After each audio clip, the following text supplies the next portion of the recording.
Suicide of the West. An essay on the meaning and destiny of liberalism. James Burnham. Chapter 14, The Drift of U.S. Foreign Policy. United States foreign policy has seldom been deliberately directed for any length of time toward clearly defined grand strategic goals. In this it may be contrasted with many of the great nations and empires of both past and present history. For 2 centuries, throughout 3 great wars and decades of confused peace, Rome kept her strategic eye focused on the destruction of Carthage. For even more centuries, the papacy pursued its battle with the Hohenstaufen until, with the killing of the young Conradin in 1268, the last of that imperial breed was eliminated. Century after century, the Christian Spaniards whittled away at the power of the Moors until Granada fell under the combined weight of Castile and Aragon. Under whatever king at Windsor or political party in Parliament, England remembered the European balance of power, and acted to prevent its overturn. Hitler, in the condensed time scheme of our age, clearly set for his nation the goals, first of smashing the Versailles Treaty, then of gaining European hegemony. The communist enterprise has always guided its operations in the light of specific objectives for each major phase, all subordinated to the supreme goal of world domination. Of course, a clear and deliberately chosen goal does not guarantee a successful policy. The goal may be beyond the capability of the man or nation that pursues it, as the history of Napoleon, Hitler, and many another sufficiently proves. Or, even if the goal is within the range of possibility, the means, methods and talents brought to bear may be inadequate. But other things being equal, a consciously held objective will assure a more effective utilization of the available forces. It could not be otherwise. Without the conscious objective, the available forces will be dispersed, and in at least partial conflict with each other. Instead of being organized as a consistent program designed to realize a certain objective or coherent set of objectives, United States foreign policy has been, most of the time, a pragmatic amalgam, and in 2 senses. On the one hand, it is and has been an amalgam of abstract moral ideals with material interests having, in many cases, no intelligible connection with the abstract ideals. This is the double face of United States foreign policy that has so annoyed Europeans, who often, and wrongly, consider the material interests, usually business interests, to be the only genuine part of the amalgam, and the ideals merely a sheen of cynical hypocrisy. In point of fact, the ideals, which in recent decades have usually been drawn from the liberal supply chest, are often solid enough to thwart and negate the material interests.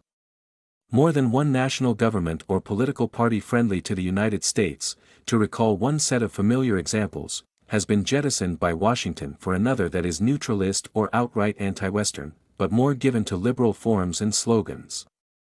United States foreign policy has also been an amalgam in the sense of combining in a single irregular lump a number of quite different, often conflicting tendencies and objectives.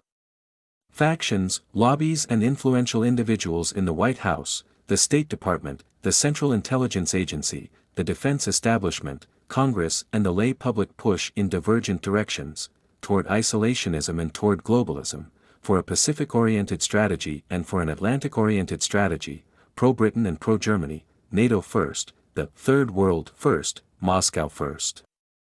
Sometimes one of the variants is dominant in the resultant official policy, sometimes it is a shaky attempt at a compromise that is logically as well as practically impossible to achieve. Often several divergent policies will operate simultaneously, some in one department of the government, others in another, some in this region of the world, their opposites in that region. Almost always the policy rests on a short-term basis, subject to frequent change and adjustment. United States foreign policy seldom anticipates events much in advance, and even less often pursues a course designed not only to anticipate events but to control them in the interest of a chosen primary objective. The usual American procedure has been to substitute vague abstractions about peace, democracy, and international law for serious grand strategic objectives, to wait hopefully, and to react to problems and crises when they arise. Probably no other nation, large or small, has been so often surprised by international happenings, surprised that Mao or Castro turns out to be a communist, that Japan doesn't surrender or does, that de Gaulle loses power or seizes it, vetoes the British common market bid or walks out of NATO, that Khrushchev sends tanks to Budapest or missiles to Cuba, that $2 billion in grants doesn't prevent a government from supporting Moscow, that African tribes act like African tribes, communists like communists, and human beings, as the ultimate surprise, like human beings. On the occasion of each new surprise there is a frenzied flurry of statements and activity in Washington, while an emergency answer is improvised to meet the new situation. This habitual American mode has been much remarked in relation to war. The United States has never been prepared, militarily, politically or psychologically, for its wars. It has always fought them with the narrowly pragmatic aim, apart, that is, from the standard empty abstractions, of winning the war. And though it has won all but one of its wars, it frequently, as has so often been pointed out, loses the peace, that is, does not gain the enhancement of national interests that might reasonably have been expected from victory. The results are not always as bad as might theoretically be expected. Americans are energetic, and possessed of a land fortunate in its size, strategic disposition and natural resources. In order to make out, they do not need to be as intelligent and efficient in foreign policy as the citizens of countries less generously endowed. Besides, the level of intelligence and efficiency in foreign policy has seldom been very high in other nations. Moreover, the deliberate intent of its leaders is only one and perhaps usually a minor element in determining a nation's international conduct and fate. A nation is pushed and hauled by geography, by economic potential and need, by the inherited weight of beliefs and institutions, by accident and invention, by the shifting pressures of other peoples and societies. The resultant vector, plotted after the events, can seem to be a coherent course such as would result from pursuit of a deliberately chosen goal, even though no deliberate goal was ever chosen. Thus, United States history up to the end of the 19th century has been intelligibly interpreted in terms of the goal of opening up and consolidating the continental domain. There were a few leading citizens, Alexander Hamilton prominent among them, who did see and formulate that goal in advance, and advocate its pursuit. But there were others who resisted and rejected it, and many more, the great majority, who merely responded pragmatically to the immediate imperatives of personal, business and political life. The corollary goal, of the isolation and defense of the New World's double continent from extra-hemispheric intrusions, while the westward thrust of the mighty new nation was being completed, was brought more fully into consciousness, partly by being explicitly stated rather early as a doctrine. By the end of the 19th century this continental epoch was essentially completed. The sovereignty of the United States was extended and flourishing over the land mass through to the Pacific. The preeminence of United States power in the two Americas was established and virtually unchallenged. Most American citizens would have liked to stop history at about that point, and most of them even today wish they could get back there, or dream that they are. But a great nation, like any other major social enterprise, cannot stop, cannot stabilize. It must continue up, or start down. The historical conjuncture at the turn of the century presented the United States with an inescapable challenge, from its achieved role as the continental power, to become a world power, and because of its mere size and richness, in the context of modern technology, to become a world power could only in the end mean to become the first power of the world. This was the perspective lurking behind the idea of manifest destiny that flavored the winning oratory of the election of 1900, but few Americans have wished to see clearly along that perspective, still less to work out a serious program to fulfill the destiny of which some of them have spoken.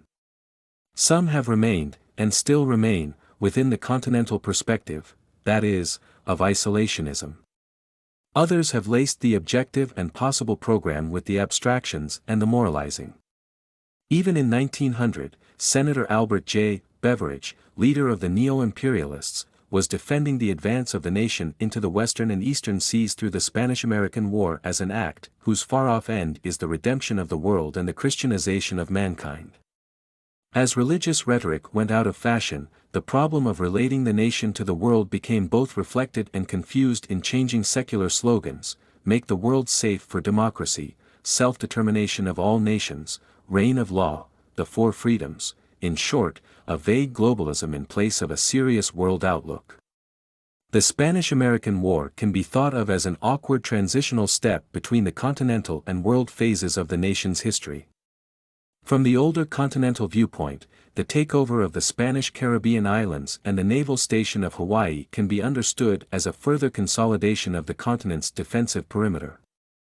But from the world viewpoint, the flow of United States power into those positions and on across the Pacific into the Philippines appears as an advance in both directions toward direct involvement in Eurasia, the world island or great continent. The abject apologies for the Spanish-American War made by all liberal American historians in recent decades are a wonderfully pure expression of the liberal guilt. There is a good deal to be said in favor of that war, as wars go. The first two world wars proved that there was no turning back, that for the United States the world role had become unavoidable. According to the revisionist historians of the left, it was a plot by Morgan and Company, Kuhn, Loeb and British intelligence that got the United States into the First World War. According to the revisionist historians of the right, it was a plot by Franklin Roosevelt, General Marshall and British intelligence that got the United States into the Second. Both sets of revisionists are unwilling to recognize that those plots could succeed only because the United States was indissolubly linked by economic, fiscal, technological and strategic chains to those wars from their beginnings and from before they began. There were just as many plots to keep the nation out of war as there were to get it in. The revisionists never explain why the pro-war plotting succeeded but the anti-war plotting so palpably failed. In both wars the United States amply indulged its propensity for moralizing. The first was to make the world safe for democracy by alliance with the most reactionary imperialism on earth, by secret deals for carving up nations, peoples and one entire continent, and by enforcement of a draconian peace on the vanquished. The second was to liberate mankind from totalitarianism by alliance with the major totalitarian power, consignment of 100 million additional humans to his rule, and adoption of a policy of unconditional surrender implemented by the A-bomb.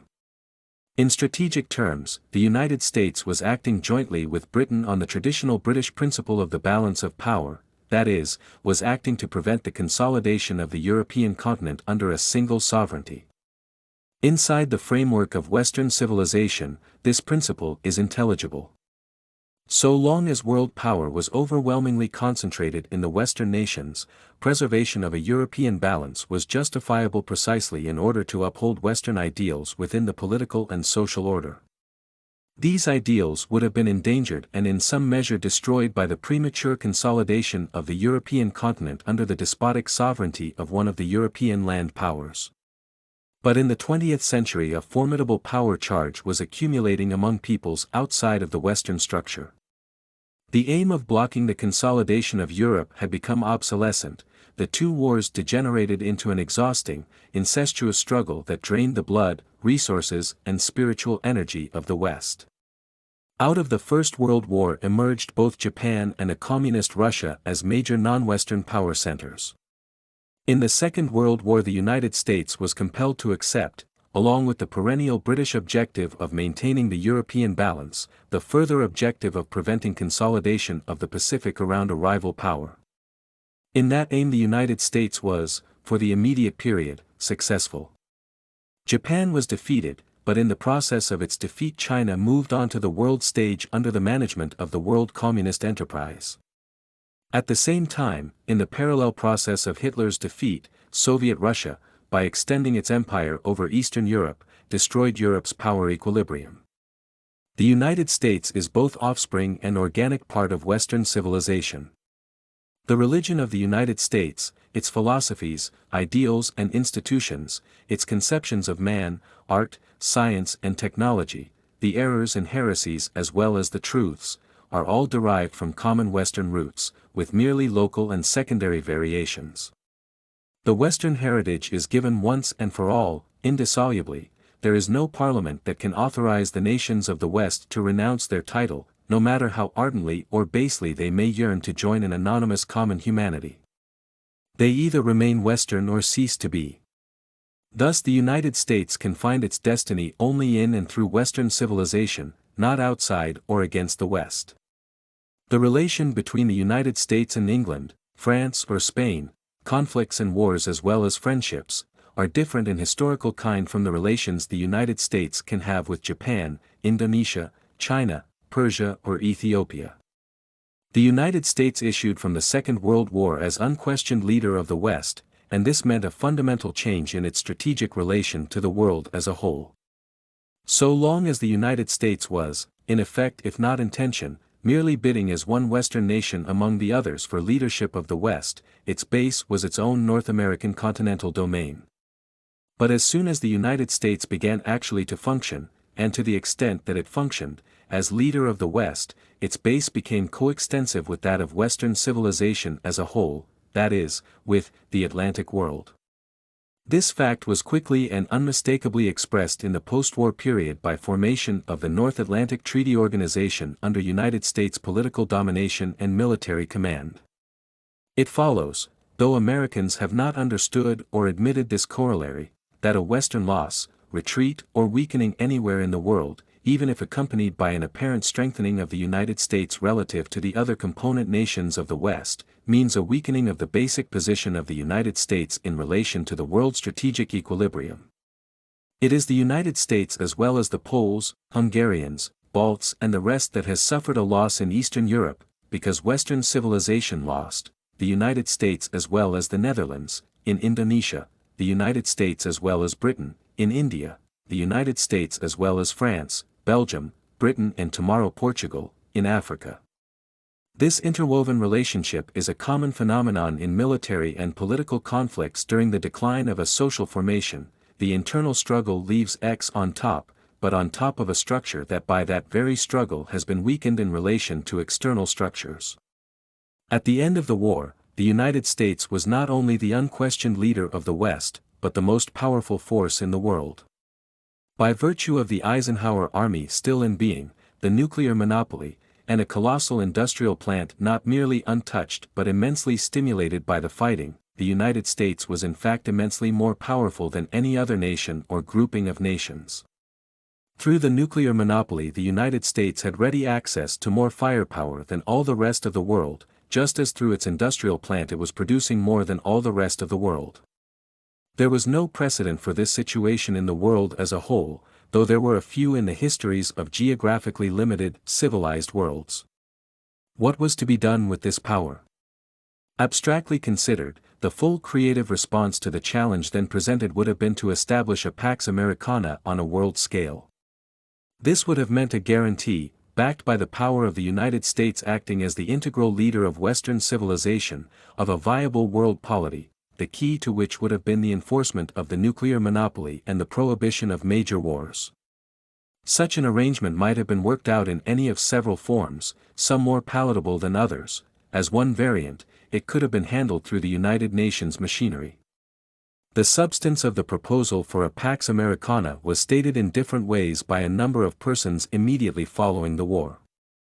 It was put forward, as the appropriate conclusion from what was, I believe, the first systematic analysis of what came to be known as the Cold War, in my book The Struggle for the World, written for the most part in 1944 and published early in 1947. However, this solution was too abstract. Though the opposite of liberal in its content, it was like the typical liberal proposal in conception, rationalist, in the sense defined by Michael Oakeshott. Though the elements were present from which one could construct a theoretical model of a Pax Americana, it was no doubt impossible in practice. Americans were, and are, too immature for the undertaking, peculiarly untrained by their historical experience and their ideological preferences to fill the role that would have had to be theirs. There was no sizable group within the American governing elite to take the responsibility in leadership that, with the collaboration of associated groups which could, perhaps, have been found in Europe, might have driven the necessary measures through, even granted mass incomprehension. And no doubt the world and man are in any case too intractable for solutions so conveniently neat. Nevertheless, the dominating military, economic and financial weight of the United States in the post-war equilibrium was a fact. Even though this fact was not deliberately exploited for the sake of creating the conditions that might have made possible a long-lasting Pax Americana, it was of course reflected to some degree in the conduct of United States policy during the early post-war years. The United States did use its military threat as a shield for the protection of Western Europe, did take the initiative in gathering the Western nations into an Atlantic alliance, did draw heavily on its fiscal resources to promote the economic recovery of the Western nations, and did make some attempt for a few years to guide the United Nations along a course compatible with American and Western interests. All of these actions could be understood as consistent elements in a Western-based, American-led world strategy. This, if pursued far and firmly enough and accompanied by the appropriate negative sanctions, against, for prime example, the development of a second nuclear capability, might have yielded international arrangements in which Western civilization would have been reasonably secure. But this Western strategy, besides being incomplete along its own line, was part of the customary American amalgam. It was combined with other and sometimes conflicting strategies as well as with ideologically derived policies having to do with anti-Nazism, anti-colonialism, self-determination, feeding of the hungry, racial equality, peace, disarmament, world law and so on. The foreign policy amalgam that was being juggled by Franklin Roosevelt in the last years of his life contained the principal ingredients that have been combined and recombined in varying proportions since his death. There was the Western strategy, with the especially close Anglo-American relations as its first premise. During the war, the Western strategy was basically distorted, of course, by the fact that the war situation defined Germany as enemy and Communist Russia as ally. In the perspective of the Western strategy as it developed after the war, Germany, or at any rate West Germany, resumed its place as an organic part of the Western whole. There was, second, the Yalta strategy, that is, the idea of a workable world order guaranteed by a Soviet-American understanding, condominium, with Britain tagging along as a junior partner to the United States. This has remained ever since as an element in the policy amalgam. Under the blows of the Cold War it was reduced for a while to a small proportion of the whole, but its relative weight increased rapidly throughout the Kennedy administration and continues its expansion under President Johnson. The Moscow negotiations that produced the Test Ban Treaty in the summer of 1963 merely extended the line projected by the Yalta Conference in the winter of 1945. It should be observed that the Yalta strategy and the Western strategy are incompatible. The strategic line that led Franklin Roosevelt to Yalta is the same line that brought about the loss to the west of the nations of Eastern Europe with their 100 million inhabitants. And while that line beckoned the Kennedy-Johnson administration toward the Moscow Treaty, it was simultaneously and necessarily producing the cracks in NATO, the quarrel with France, the Italian turn toward neutralism, and so on. The third ingredient was what might be called the United Nations strategy, except that this does not designate a single clear-cut strategic line comparable to those of the Western and the Yalta strategies. Theoretically, the UN might be used as an organizational form through which to pursue a Western strategy or a Yalta strategy, and on occasion the United States has so used the UN, or attempted to use it. More naturally, however, especially as the membership of the UN has expanded, the UN organization offers itself as an arena in which to promote a Third World strategy, that is, a strategy primarily oriented on the regions of the world outside both the communist and the Western boundaries. Geographically, the Third World is equivalent to Africa, except for its southern tip, plus non-communist Asia and, though in a somewhat different sense, most of Latin America. Socially and economically, the Third World is roughly equivalent to the non-communist, underdeveloped nations. It is the Third World strategy, plus an ample dose of ideology, that has been expressed in United States anti-colonialism, in the political support and moral deference given to the underdeveloped nations, in the massive programs of economic and military aid and so on. This Third World strategy has necessarily been in frequent conflict with the Western strategy, since Third World aspirations have usually been at the cost of the political, military and economic interests of Western nations. It is also in conflict with the Yalta strategy insofar as the communist enterprise and the United States compete for the allegiance of Third World nations. But the conflict between the Yalta and Third World strategies is not irreconcilable. It could be solved by a division of spheres of interest or by being reduced to genuinely peaceful rivalry. And in point of fact, the Soviet and American governments have often, especially in recent years, found themselves lined up together on third world issues against one or more of the European nations. Along with these three major strategies, there were in the Roosevelt amalgam, and there have continued to be, other secondary strategies directed towards special or temporary objectives or, as in the case of the pro-Israel strategy, imposed by domestic pressures. All of these have been mixed, often confused and sometimes altogether negated by the moralizing and ideological trends that have sprung for the most part from the liberal syndrome. Although the Yalta strategy lived on in the hopes, illusions or commitments of a large number of American citizens both in and out of government, and never lost all influence on the determination of policy, the developments of the immediate post-war period pushed it quickly and rudely, for a while, into the background. The Communists seized all Eastern Europe without undue trouble, from the apostrophes to democracy and self-determination with which Franklin Roosevelt's aides had tried to disguise from him and from themselves the strategic meaning of the Yalta text. In the East, the Communists swept toward power over China, there, too, accompanied by American declarations of faith in compromise, will of the people and united government representing all tendencies. In Indonesia, Southeast Asia, India and the Near East, under the stimulus of native revolutionaries supported and sometimes directed by the communist enterprise, great regions and hundreds of millions of persons were breaking away from the Western system. The communists had thrown Greece into civil war, and were openly menacing Iran and Turkey. The United States was compelled to recognize the magnitude of the Soviet and communist threat, and to undertake a series of major defensive moves: intervention in the Greek Civil War, backing for the British ultimatum in Iran, guarantee of Turkish integrity, the Marshall Plan, formation of NATO and the NATO military force, help to anti-communist governments, rebuilding of United States military strength, fighting in Korea. Thus, following the 1946-47 transition from the phase of the anti-Nazi front, there was a fairly distinct period lasting from 1947 to 1956 during which the Yalta strategy was only latent. United States policy was dominated by a combination of the Western, therefore both anti-Soviet and anti-communist, strategy and the Third World strategy, together with purely pragmatic responses to troublesome situations as these arose. The development of the Western strategy, particularly in its anti-communist aspect, was by no means uniform. There were several variants contending for precedence, and the result was a rather irregular course.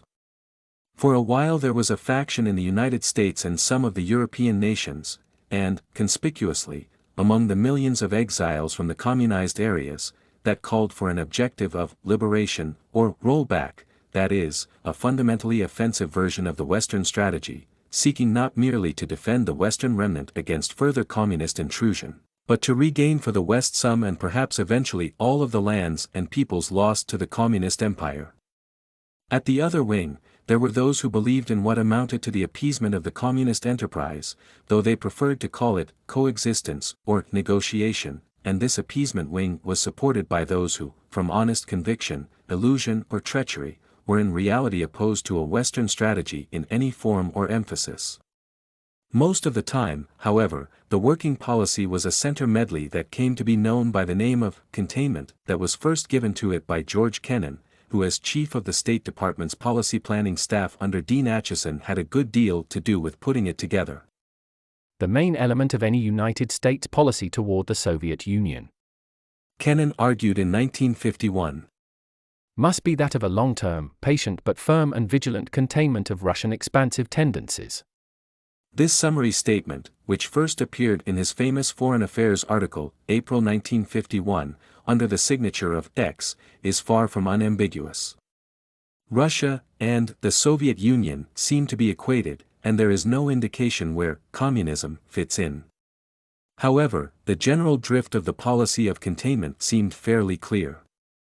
The United States sought to prevent the incorporation of additional territory within the bloc, or empire, dominated by the communist government of the Soviet Union. From the point of view of the United States and of the West, the desirability of such containment was obvious enough. It should also have been obvious, and it was to at least some persons, that containment was not a sufficient goal for American or Western grand strategy. It was purely negative and defensive in conception. It had nothing to say about the vast areas and populations already inside the communist system, which by 1951 included China and Eastern Europe along with the former Russian Empire. It offered no guide to show what action to take when the communist subversion of new territory occurred without overt Soviet intervention. And because the policy was purely negative, it had to win every individual engagement in order to work. It excluded the attempt to achieve a positive gain, and any loss was and remained a loss, but it is impossible to win every time. Containment was therefore a policy that by its own nature could not succeed over the long run, and that by definition could not make good what the West had already lost. However, at the beginning of this 9-year period, except in the catastrophic instance of mainland China, the application of the containment policy was fairly hard. In Greece the communist revolt was smashed. The Truman Doctrine in relation to Turkey and Iran amounted to an ultimatum to Moscow. In the Philippines, Malaya and Burma, communist armies were fought and defeated. The communist attack in South Korea provoked a fighting response that for all its tribulations was sufficiently successful in military terms, though the containment rules prevented political exploitation of the military potential. The maneuvers of the 7th Fleet and the support given the Chinese nationalist military buildup proved more plainly than diplomatic statements that the communists were not to be allowed to occupy Formosa. The military force of the United States itself was greatly strengthened. During President Eisenhower's first term, 1953–57, Secretary of State Dulles' doctrine of massive retaliation certainly sounded hard, even though it was never given a critical testing. In those earlier years the policy of containment itself gave modest expression to the idea of liberation. Mr. Kennan had mentioned, if not very convincingly, a possible eventual liberation of the Eastern European nations as the peaceful result of the good example set by the Western nations in their internal regime. On the practical side, a number of propaganda and political warfare operations implying a liberation objective were actually carried out. Looking back over the record, however, it seems to be the case that what statisticians would call the long-term secular trend of United States foreign policy has been, since the very earliest years of the Cold War, toward ever-increasing softness. The Cold War began when the United States realized that the Soviet Union had broken from the wartime anti-Nazi front and was moving unilaterally to scoop up as much of the world as it could get as fast as it could get it. And it was at the outset, in response to this disillusioning realization, that United States policy was hardest, in Greece and the other applications of the Truman Doctrine, in the Philippines, in the 1948–49 Berlin airlift, in the fighting response in Korea, in the political warfare activities that were begun in those first years. The removal of General MacArthur from the Korean command in April 1951, which implied acceptance of a Korean stalemate, may now be seen as a key symptom that the initial phase of relative hardness had ended. From then on, with an occasional brief upswing as in the 1954 Guatemala action or the fleet demonstrations in the Formosa Strait, the policy has progressively softened. In a critique of the policy of containment written in 1952, I demonstrated that at most, containment can be a temporary expedient, a transition. As the transition is completed, containment must move toward one or the other of the two major poles, toward appeasement or liberation. So it has been. Appeasement, which is usually referred to as coexistence, is equivalent to what I have called earlier in this chapter, the Yalta strategy. Liberation, analogously, is equivalent to a positive and fully developed Western strategy. Whatever conclusions we may reach about the hard-soft ratio of the period 1947–56, a discernibly new period, both softer on average and steeper in the rate of softening, may be dated from 1956. October 1956, with the simultaneous crises in Hungary and Suez Sinai, was a critical turning point in the post-war era and, quite possibly, in world history. As so often, open crisis translated the obscured meaning of a complicated process of development into stark and unmistakable terms. The United States government failed to intervene, with anything other than verbal protests wholly empty under the circumstances, in favor of the Hungarian revolt or against the crushing of that revolt by Soviet arms, and b. did intervene vigorously in the Suez fighting, in such a way as to prevent re-establishment of Western control over the Suez Canal and Isthmus. We may summarize as follows what was involved in this double response. 1. Liberation, rollback, was abandoned as in any sense an operative goal. Henceforth it survived only as an occasional rhetorical flourish and as a sop to throw to Eastern European exiles, hard anti-communists among the citizenry, and members of Congress with large numbers of ethnic Eastern Europeans in their constituencies. It should be noted that no better circumstances for some sort of move along the perspective of liberation could be imagined than those existing in November 1956. All of Eastern Europe was stirring with active discontent, and open revolts had been taking place in East Germany, Poland and Russia itself. The post-Stalin regime had not been consolidated. The Belgrade-Moscow break was still sharp. In Hungary the uprising was supported by the overwhelming majority of the population, with such important and sympathetic sectors as the youth and the women prominent among the activists, while at the same time no public image could have been more unsympathetic than that of the Bolshevik power embodied in alien troops blasting children, mothers and workers with shells from lumbering tanks. But the United States and the Western nations constrained to follow its lead and example did nothing, and therefore serious observers knew from then on that the United States was not going to do anything to help peoples or nations free themselves from communist dominion. 2. In the Suez Crisis the United States not only abandoned its Western allies, Britain and France, but acted directly against them even though they were actively engaged on the field of battle. In doing so, moreover, the United States was sacrificing the general interest of Western civilization. United States intervention made certain that control of the Suez Isthmus, one of the 2 or 3 most important strategic positions on Earth, was lost to the West. 3. In thus abandoning the Western strategy in the Suez Crisis, the United States was orienting its actions along the lines of the Third World and United Nations strategy. 4. In the Suez Crisis the United States found itself, in the United Nations, in diplomacy and propaganda, and in military moves, acting in almost exact parallel with the Soviet Union, and doing so at the very same time when the Soviet Union was crushing the Hungarians. The United States was pursuing, that is to say, a Yalta, or perhaps better, Super Yalta strategy, along with a Third World strategy. We may recall that at the outbreak of the Suez fighting, Moscow threatened Britain, France and Israel with nuclear missiles if they carried through the Suez and Sinai Wars.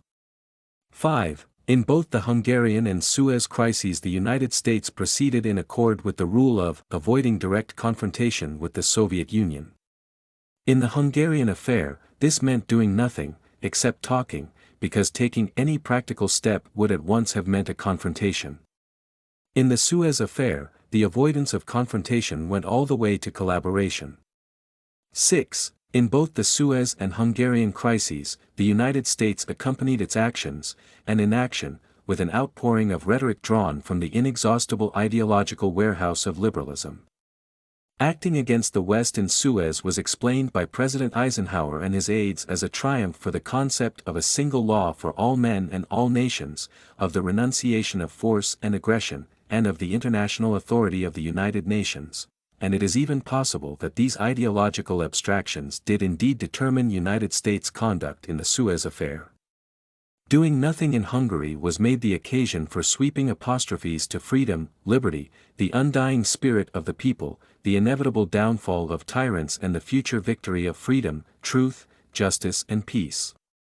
The shape of the new post-1956 period in United States international policy, which continues with few signs of age as I write this page in 1964, may be seen in the Hungary-Suez double crisis, though its stage of rapid growth and development set in only after the advent of the Kennedy administration in 1961.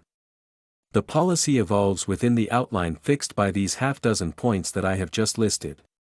There are no surprises in the main trends thus established: support for quick and total decolonization, continuing large foreign aid, with balance shifting from military to developmental, wooing of new nations, heavy emphasis on the United Nations as the foundation of our foreign policy, disarmament proposals, negotiations and agreements, pullback of military forces around the communist periphery, frequent support of the Third World in disputes with Western nations, cultural, people-to-people, and commercial exchanges with communist countries, shift from stress on containment of communism to attempts at coexistence and, gradually, collaboration with communism. The changed attitude toward neutralism is an accurate summation of the basic difference between the 1947-56 period and the post-1956 period. From 1947 to 56, neutralism on the part of a government was considered by the United States to be a bad thing. If necessary, neutralism was endured, but an effort was made to influence the neutralist government toward a pro-Western policy. But in 1956 the neutralist, indeed decidedly anti-Western neutralist, Nasser was supported against not only pro-Western but Western nations. And in the years immediately following 1956 the idea gradually came to be adopted in official United States circles that neutralism on the part of a government was quite natural in many cases, not necessarily a bad thing, and often acceptable. Under President Kennedy the will very nearly completed its circle. As the Laos instance showed most strikingly, it has become official doctrine that neutralism is, at least sometimes, preferable to a pro-Western policy, and is certainly preferable to the intransigent pro-Westernism that may upset negotiations with Moscow or offend the sensibilities of Third World virtuosi. From the beginning of Franklin Roosevelt's presidency, modern liberalism has been on the whole dominant in United States foreign policy, more decidedly and more consistently, by a good deal, than in domestic affairs.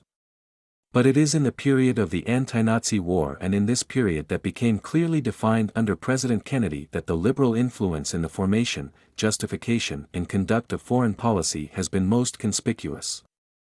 In direction of development, which is in the long run decisive, the ever-softening post-Suez line has been the liberal line, fitting naturally into liberal rhetoric and doctrine. The language and ideas with which the post-Suez line is defended, especially in the most recent years, by officials and diplomats, and by publicists both within and outside the government, are invariably liberal in ideological conception. Many individual conservatives, including not a few in Congress, go along with the line much of the time and support some of its applications, from one motive or another of expediency, confusion or ignorance of any practical alternative. But the line cannot be defended by a conservative kind of argument. A conservative who speaks in its defense invariably sounds like a liberal. After the communists had liquidated the Hungarian revolt, the boundary marches between the communist and non-communist regions stabilized.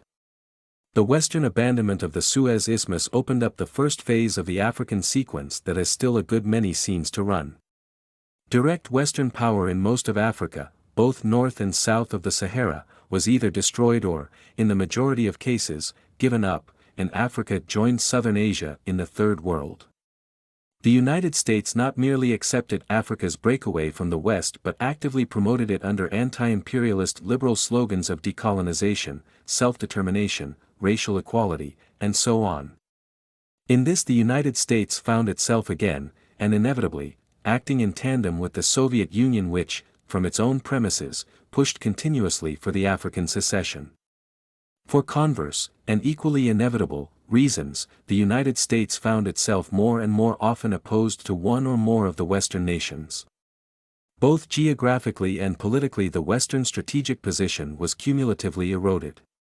In Africa itself, all of the great strategic bases, land, naval and air, with the sole exception of Simonstown at the tip of South Africa, were by 1964 either altogether abandoned by the West or in the process of abandonment.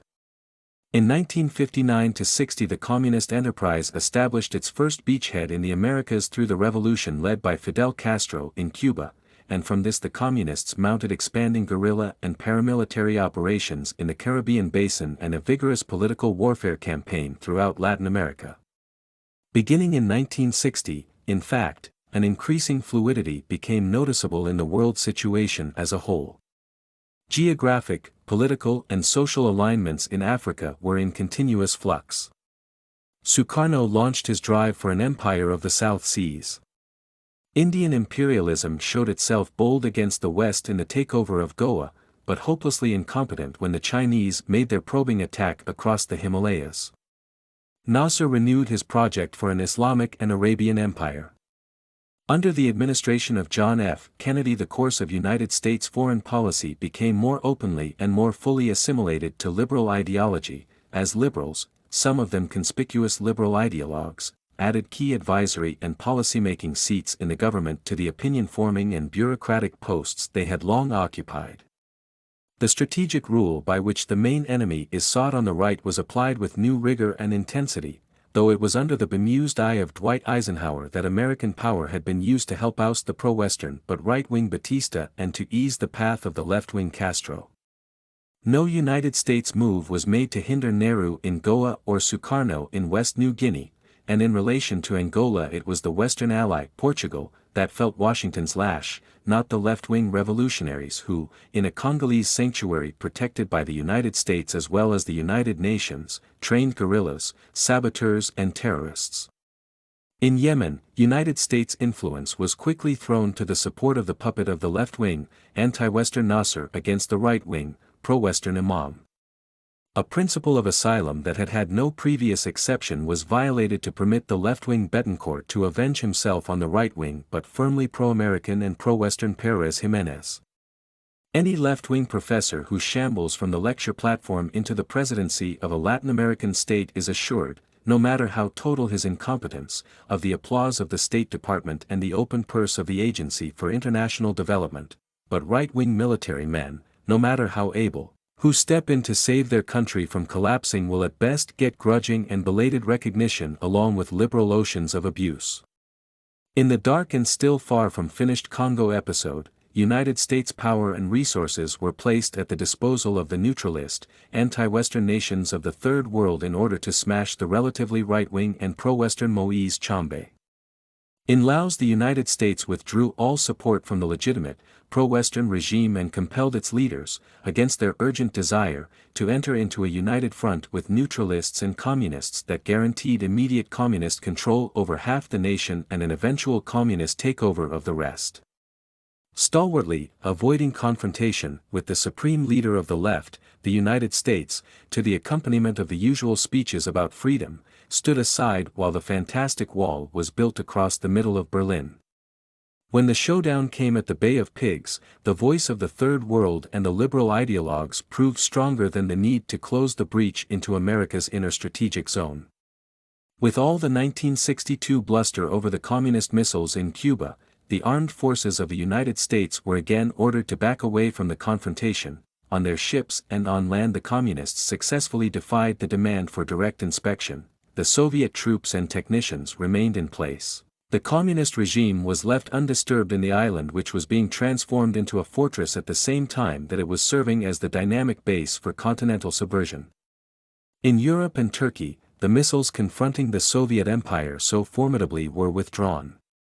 The positive actions undertaken to salvage some remnants of the Western political structure that was toppling in ruins in Southeast Asia, Africa and Latin America, as it had already toppled in the rest of Asia and in Eastern Europe, consisted of the occasional blows at the right, Trujillo, Pérez Jiménez, the Peruvian, Dominican and other Latin American military juntas, Burnham, Ayub Khan, Tshombe, South Africa, Portugal, DM, supplemented by social service and welfare programs, as dictated by liberal ideology, to solve the problems by reforming the social conditions, continuing big sums in foreign aid, administered now by the Agency for International Development, huge gifts of surplus food, a $20 billion Alliance for Progress program aiming to save Latin America from communism by bringing the local social systems into accord with liberal doctrine, lavish support of the economic, health, welfare and technical agencies of the United Nations, and, let us not forget the Kennedy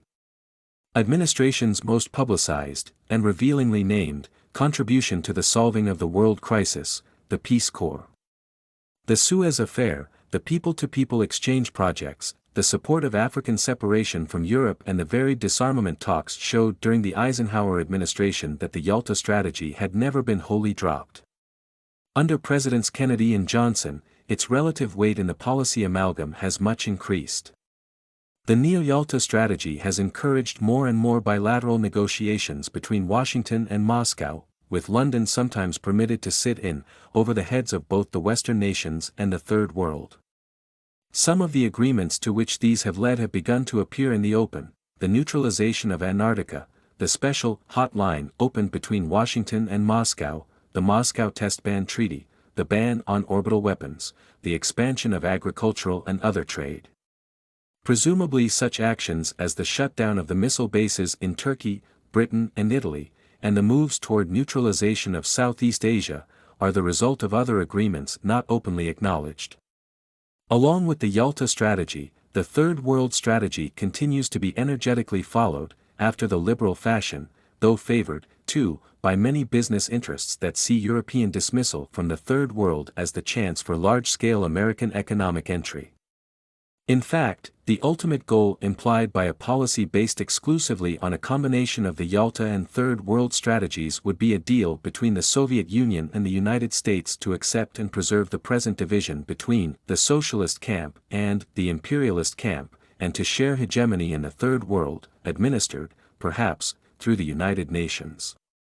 But even the liberals, except for the most extreme of the ideologues, are not quite so wholly out of touch with reality as to trust themselves and the nation to so cloudy a vision.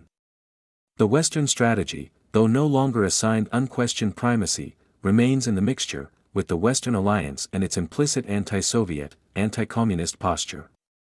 The three diverse strategies, becoming more nearly equal in the amalgam, more and more interfere with each other. From 1962 on, this became especially clear in the case of the Western strategy, which could not be consistently pursued against the counterweight of the Yalta and Third World strategies. The consequence was the appearance of spreading fissures within the Western alliance, clashes of policy among the Western nations brought bluntly into the open by de Gaulle, and a partial breakup of the NATO military command. In this present period, especially since its more fluid stage began in 1961, the disintegration of the West, after having slowed down for somewhat more than a decade, has speeded up again in a manner comparable in some though not all respects to the process at the end of the war and in the immediate post-war years. Almost all Africa has fallen away. The entire South Seas region is tending to move with Sukarno into the anti-Western front. The Western position in Southeast Asia is crumbling rapidly. The two pro-Western alliances of Asia's southern tier, SEATO and CENTO, are dead, though no one has yet bothered to perform the funeral rites. One after another, the pro-Western regimes among the Third World nations, feeling how the wind blows, change direction or have it changed for them. Votes in the United Nations and the Organization of American States symbolize the breakup of the formerly solid American bloc.